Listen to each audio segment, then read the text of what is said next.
કેમ છો? I hope કે તમે બધા એકદમ મજામાં હશો. બધાને જય માતાજી, જય શ્રી કૃષ્ણ.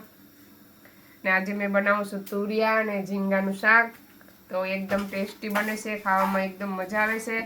તો ચાલો બનાવવાનું ચાલુ કરીએ. એના માટે મેં કંઈ ખુરશી પર બેઠી ગઈશ, લહણ ફોલ નાખ્યું, ધાણા કાઢી લીધા. એટલે હવે આપણે બેઠા બેઠા તુરિયા સોલ નાખીએ. એક સાઈડે વિડીયો એડિટ થાઈશ ને એક સાઈડે મેં તુરિયા ક્લિક કરીશ. બે કામ એક આરે થાય. તો ચાલો પહેલાં આપણે સોલી નાખીએ, પછી બનાવવાનું ચાલુ કરીએ. તો વિડીયો ગમે તો લાઈક શેર સબસ્ક્રાઈબ કરી દીજો. હવે તેલ એડ કરવાનું છે. ઝીંગા ને તુરિયું 3 પાવર એડ કરવાનું છે.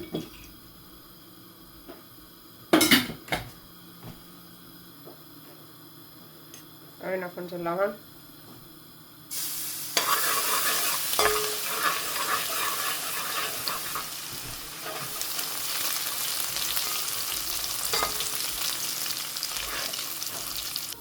હવે નાખવાનું છે મસાલો,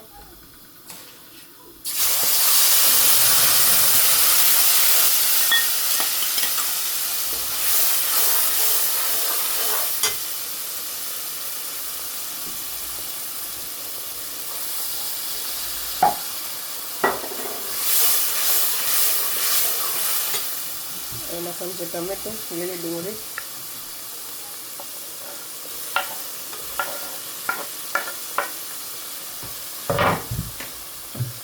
સ્વાદ અનુસાર નમક,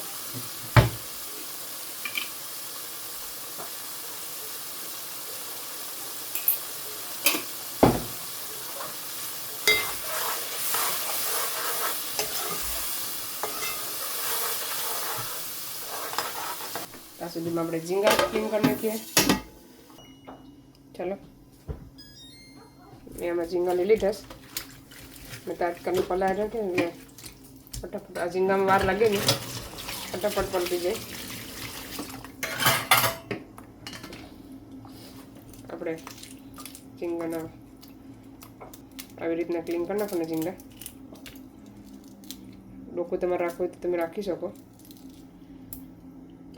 પછી આમ એક નસ આવે ને નસ કાઢવાની, નસ છે ને કાઢી નાખવાની.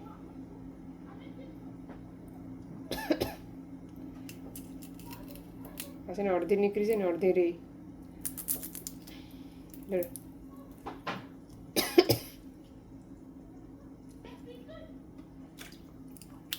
આવી રીતના બધા બળફ પર હશે. અડધા પલટી ગયા છે. ઝીંગા ને તુરિયું છે ને ક્યારનું ખાધું ને તેમ થયું કે આજે બનાવીએ તુરિયું ને ઝીંગા.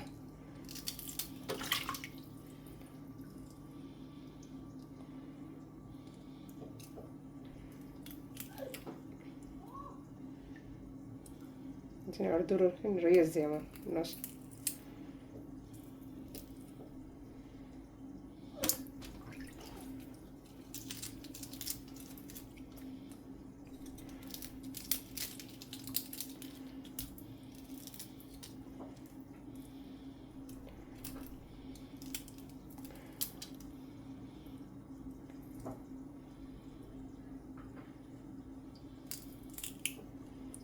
ચલો બધા ક્લીન કરી નાખો પહેલાં. અહીંયા પણ તુરિયાનું શાક, એકલું તુરિયાનું શાક બને, એક અલગ તુરિયાનું શાક બને, એક ઝીંગા સાથે બને. બે અલગ અલગ રેસીપી બનાવવાની છે આજે. લવણ, જીરું નાખ્યું, ડુંગળી નાખી, ટમેટું નાખ્યું, લવણ નાખ્યું, હિંગ નાખી. આવી રીતના કાચો સ્વાદ એનો કોઈ છે ત્યાં સુધી એને મિક્સ કરતું રહેવાનું. આવી રીતના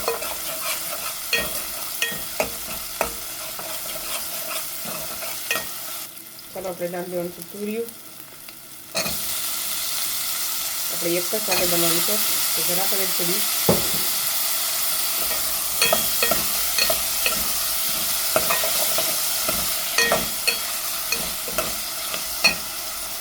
થોડું થોડું એડ કરી.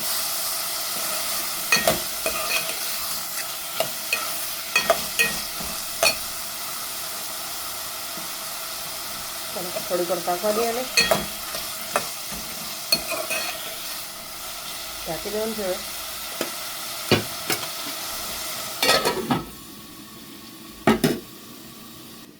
ઝીંગા મસ્ત મજાના ક્લીન કરીને ખાસ જોઈ શકો છો. થંબનેલ બનાવવા માટે મેં ડિઝાઇન કરીશ. ચાલો આપણે ઝીંગાનો મસાલો જોઈ લઈએ.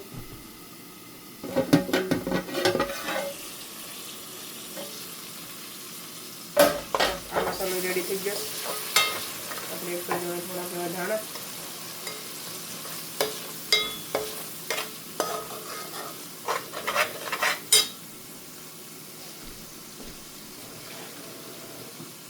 હવે નાખવાનું છે ઝીંગા.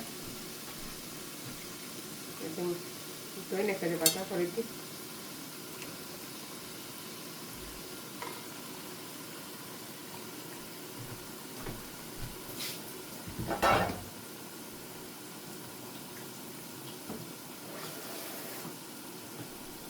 હવે એડ કરવાનું છે તુરિયું.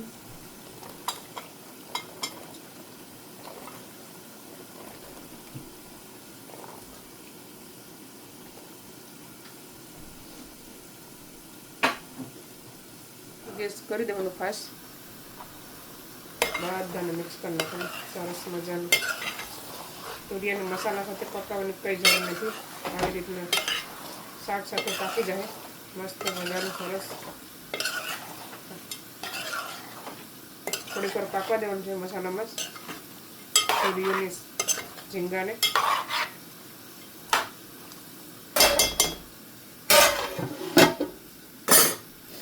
ચાલો આપણે પાણી એડ કરી દઈએ. તુરિયા એકદમ પાકી જશે મસાલા સાથે.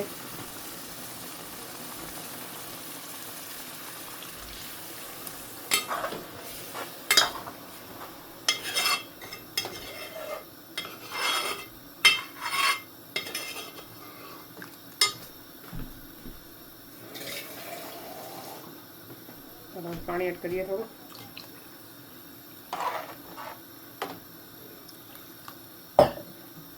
બાકી જાય પછી બધા. ચાલો ફ્રેન્ડ્સ, ઝીંગા અને તુરિયાનું શાક એકદમ મસ્ત મજાનું બની ગયું છે. અહીંયા છે ને મને કંઈક ફોડકો નીકળ્યો છે ને તે બહુ જ ખંજવાળ આવે છે એમાં.